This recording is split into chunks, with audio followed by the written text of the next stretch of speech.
So, ayan, kanina nagising na ako. Aga ako nagising. Then, pagising ko, inayos ko yung mga i-deliver ko mamaya. So, ayan yung buhay ko araw-araw. Dami minsan yung tao, namumuhay ka lang ng simple, hindi ka nadaing sa kapwa mo, hindi ka palasabi ng mga pinagdadaanan mo sa buhay, kung anong nararamdaman mo, which is hindi naman natin dapat ikwento pa kung kanino. Kaya lang yung iba, nami-misinterpret nila.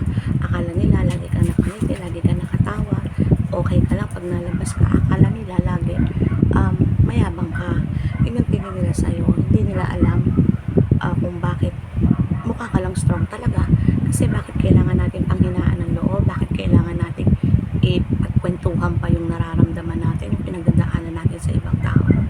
Or pinagdadaanan natin sa buhay natin, I mean, hindi na natin dapat yung ikinukwento pa kung kani-kanino. Kasi unang-una, hindi po nila tayo matutulungan. Pangalawa, ang iba dyan, i-chismis pa tayo. So, minsan, iniisip ko, ano ba yung dapat? Dapat ba magpakaawa ka ba sa ibang tao para makita nilang hindi ka mayabang, o tingnan ka nilang mayabang dahil tingin nila strong ka? So, yan yung mga isip ng tao na hindi nawawala.